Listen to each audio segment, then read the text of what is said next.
اعوذ باللہ من الشیطان الرجیم بسم اللہ الرحمن الرحیم اقتربت الساعة وانشق القمر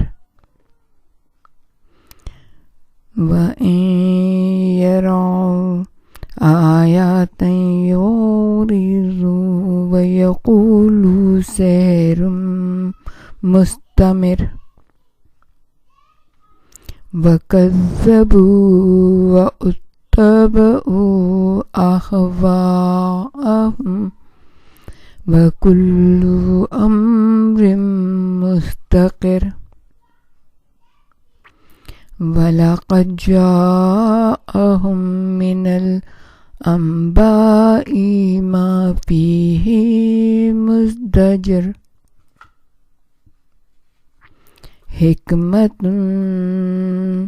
بَالِغَةٌ فَمَا تُغْنِ النُّذُرُ فَتَوَلَّ عَنْهُمْ یوم یدعو الداعی الی شیء نکر خشعاء ابصارهم یخرجون من الاجداث کأنهم جراد منتشر صدق اللہ العلی العظیم صدق المرسلون۔ سٹی آف نالج اکیڈمی سے آپ کی بی بی جان آپ کو سلام عرض کرتی ہیں۔ شق القمر کی چند آیات آپ کے سامنے پیش کی ہیں۔ قرآن مجید کا 54 نمبر کا سورہ ہے جس کی آیات 1 سے 7 تک آپ کے سامنے پیش کی گئی ہیں۔ شق القمر آخری نشان ہدایت۔ قیامت نزدیک آ گئی اور چاند 2 ٹکڑے ہو گیا، مگر ان لوگوں کا حال یہ ہے کہ خواہ کوئی نشانی دیکھ لیتے ہیں منہ موڑ لیتے ہیں اور کہتے ہیں یہ تو چلتا پھرتا جادو ہے۔ انہوں نے اس کو بھی جھٹلا دیا اور اپنی خواہشات نفسانی کی پیروی کی، بس آپ ان سے رخ پھیر لیں، یعنی انہیں ان کے حال پہ چھوڑ دیں۔ بیعت عقبہ ثانیہ 12 بعثت کے بعد مسلمانوں کو یثرب مدینہ میں پناہ ملی تو اللہ کی طرف سے ہجرت کا عام حکم جاری ہوا اور مسلمان چھپتے چھپاتے یثرب کی طرف جانے لگے۔ یہ دیکھ کر قریش کے سرداروں کو بہت تشویش ہوئی۔ مسلمانوں کے لیے وہ ہر قسم کی مزاحمت میں ناکام ہو چکے تھے۔ اب انہوں نے اللہ کے رسول صلی اللہ علیہ وآلہ وسلم سے مطالبہ کیا کہ اگر تم چاند کو 2 ٹکڑے کر کے دکھا دو تو ہم تم پر ایمان لے آئیں گے، ورنہ تمہیں اپنا دین چھوڑنا ہوگا اور یا ہم تمہیں قتل کر دیں گے۔ تفسیر نمونہ 23ویں جلد ہے اور صفحہ نمبر ہے 32۔ بہت سخت اور بہت بڑا مطالبہ تھا، مگر اللہ کافروں کو یہ آخری موقع دے رہا تھا۔ اللہ کی رضا سے اللہ کے رسول صلی اللہ علیہ وآلہ وسلم نے دعا کی۔ 14ویں کی رات تھی اور چاند پوری آب و تاب سے جگمگا رہا تھا۔ قریش کے سارے کافر اور مشرک سرداروں نے دیکھا کہ چاند درمیان سے 2 ٹکڑے ہو گیا، ایک حصہ دائیں اور ایک حصہ بائیں، اتنی دور چلا گیا کہ درمیان میں نمایاں فاصلہ نظر آیا۔ رسول اللہ صلی اللہ علیہ وآلہ وسلم ایک ایک سردار کو آواز دیتے تھے اور کہتے تھے یہ معجزہ دیکھ لو۔ سب نے اسے دیکھا، پھر دوسرے لمحے یہ بھی دیکھا کہ دونوں ٹکڑے آپس میں مل گئے، مگر ان کی ہٹ دھرمی اور تکبر کہ انہوں نے اسے بھی قبول کرنے سے انکار کر دیا اور کہا ہم اس وقت تک نہیں مانیں گے جب تک شام اور یمن کے قافلے نہ آ پہنچیں۔ لیکن جب آنے والے مسافروں نے اس واقعے کی تصدیق کی تب بھی انہوں نے ماننے سے انکار کر دیا اور کہا یہ تو وہی جادو ہے جو کہ محمد صلی اللہ علیہ وآلہ وسلم دکھاتے رہتے ہیں۔ ظاہر ہے یہ تہمت حق کو تسلیم نہ کرنے کا ایک بہانہ تھا۔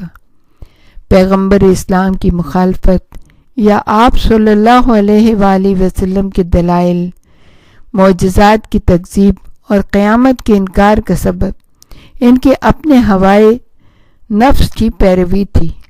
تعصب، ہٹ درمی اور نفس پرستی انہیں حق کے سامنے سر تسلیم خم نہ کرنے دیتی تھی۔ بہرحال شق قمر کا معجزہ اللہ کی طرف سے آخری نشان ہدایت تھا۔ اس کے بعد ہدایت کے دروازے ان پر بند ہو گئے۔ اللہ نے اپنے نبی کو حکم دیا کہ اب کافروں کو ان کے حال پہ چھوڑ دو، وہ اپنے اعمال کی سزا پائیں گے۔ سورہ فصلت 6 نمبر کا سورہ ہے، سورہ فصلت ہے اور یہ سورہ ہے 41، اور سورہ یونس 10 نمبر کا سورہ اور آیت ہے 5۔ اس میں پروردگار عالم نے بتایا ہے کہ اب تم ان کو ان کے حال پہ چھوڑ دو، وہ اپنے اعمال کی سزا پالیں گے۔ اس لیے کہ جس نے نیک کام کیے اپنے لیے کیے، جس نے برے کام کیے سو اپنے لیے کیے ہیں۔ تیرا پروردگار بندوں پر ظلم نہیں کرتا۔ بے شک اللہ لوگوں پر ظلم نہیں کرتا بلکہ وہ خود اپنے اوپر ظلم کرتے ہیں۔ اللہ کے رسول صلی اللہ علیہ وآلہ وسلم نے کلام الہی کو سنا اور اپنی قوم کی بدبختی پر ہاتھ مل کر رہ گئے۔ ادھر قوم کا یہ حال تھا کہ جسے اللہ نے نہ صرف ان کے لیے بلکہ تمام عالمین کے لیے رحمت بنا کر بھیجا تھا، اسی کو اس کے ماننے والوں کو اذیت پر اذیت دیے جا رہے تھے اور ہنس ہنس کر کہتے تھے اگر لا سکتے ہو تو لے آؤ اس عذاب کو جس سے ہمیں ڈراتے ہو، گرا سکتے ہو تو آسمان کے ٹکڑے ہم پر گرا دو یا کہ خدا کے فرشتوں کو ہمارے سامنے لے آؤ۔ ایک دن حد سے اتنا بڑے کہ اللہ کے رسول صلی اللہ علیہ وآلہ وسلم کو حالت نماز میں ناقابل برداشت اذیت تھی۔ عبداللہ ابن مسعود حرم محترم کعبہ میں بیٹھے تھے۔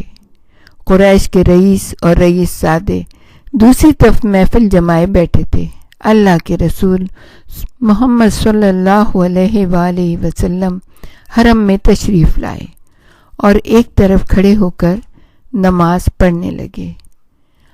ابو جہل بدبخت نے کسی سے اونٹ کی اوجڑی منگائی اور حالت سجدہ میں آپ صلی اللہ علیہ وآلہ وسلم کی پشت اور گردن پر ڈال دی اور آپ صلی اللہ علیہ وآلہ وسلم اس بھاری بوجھ سے سر نہ اٹھا سکے۔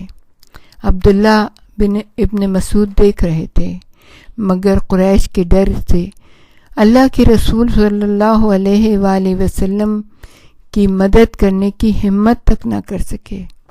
عین اس وقت جبکہ یہ سردار اور ابو جہل حضرت صلی اللہ علیہ وآلہ وسلم کی حالت پر ہنسی سے لوٹ پوٹ ہو رہے تھے، لوگوں نے ایک عجیب منظر دیکھا۔ رسول اللہ صلی اللہ علیہ وآلہ وسلم کی بیٹی فاطمہ جو اس وقت بمشکل 8 یا 9 سال کی تھیں، دوڑتی ہوئی بیت اللہ میں داخل ہوئیں اور ان سرکش درندوں کے سامنے بے خوف و خطر گزرتی ہوئی اللہ کے رسول صلی اللہ علیہ وآلہ وسلم کے پاس پہنچیں اور آنے واحد میں اونٹ کی بھاری اوجڑی آپ صلی اللہ علیہ وآلہ وسلم کی پشت سے اتار پھینکی۔ سبحان اللہ! اتنی چھوٹی سی لڑکی کا اتنا بڑے بوجھ کو اٹھا کر پھینک دینا کسی معجزے سے کم نہیں تھا۔ ابھی قریش کے پرغرور سردار حیرت سے سکتے کے عالم میں یہ منظر دیکھ رہے تھے کہ انہوں نے سنا محمد صلی اللہ علیہ وآلہ وسلم کی بیٹی ابو جہل جیسے منہ زور، بے لگام اور کینہ پرور سردار کو لعنت و ملامت کر رہی تھی، اور وہ بے حس و حرکت کھڑا تھا۔ یہ رؤسائے قریش کی مہلت کا آخری لمحہ تھا۔ اگلے لمحے انہوں نے دوسری آواز سنی۔ اللہ کا رسول صلی اللہ علیہ وآلہ وسلم اللہ کی عبادت سے روکنے والے اور اس کو اذیت پہنچا کر ہنسنے والوں کے لیے بد دعا کر رہا تھا، بلند آواز سے اور نام لے لے کر۔ خداوندہ قریش کے سرداروں کو سزا دے، ابو جہل، عتبہ، عقبہ بن ابی معیط، شیبہ، امیہ بن خلف، ولید بن عقبہ اور ابی بن خلف کو پکڑ لے۔ یہ بد دعا سن کر ان میں سے ہر ایک کے ہوش اڑ گئے۔ حیرت کی بات یہ ہے کہ اتنا کچھ سننے اور دیکھنے کے باوجود بھی وہ اپنے کفر پر بضد تھے، اور ان کا یہی کفر تھا جس کے سبب اللہ نے ان کے دلوں پر مہر لگا دی۔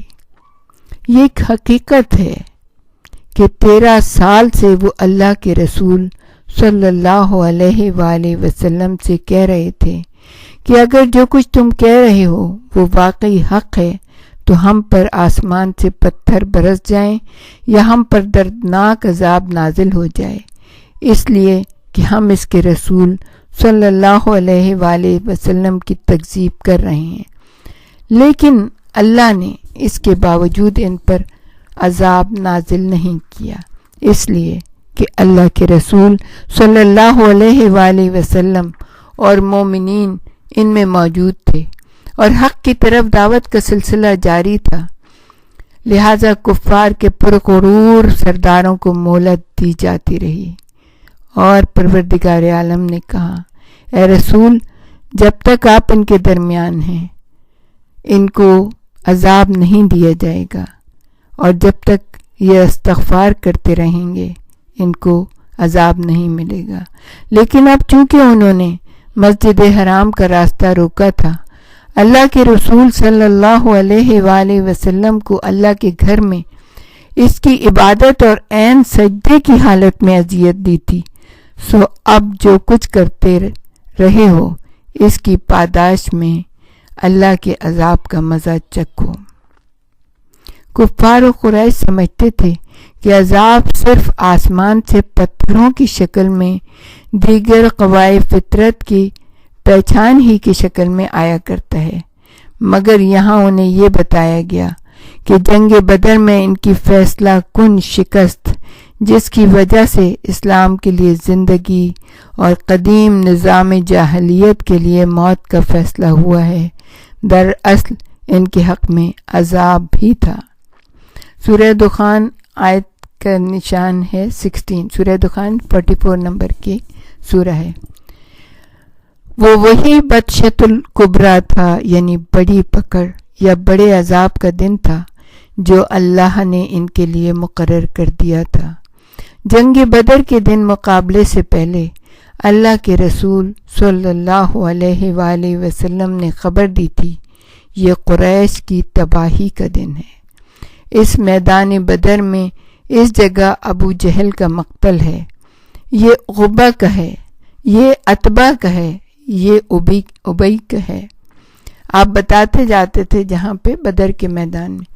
راوی کہتا ہے کہ آپ صلی اللہ علیہ وآلہ وسلم نے جہاں جس کا تعین فرمایا تھا وہ مارکہ جنگ میں وہیں مرا پڑا تھا۔ حضرت عبداللہ ابن مسعود جو بددعا کے دن خانہ کعبہ میں موجود تھے، وہ کہتے تھے عرب کے 7 رئیس جن کے حق میں آپ صلی اللہ علیہ وآلہ وسلم نے بددعا کی تھی، کل کے کل بدر کے میدان میں مقتول ہو کر واصل جہنم ہو گئے۔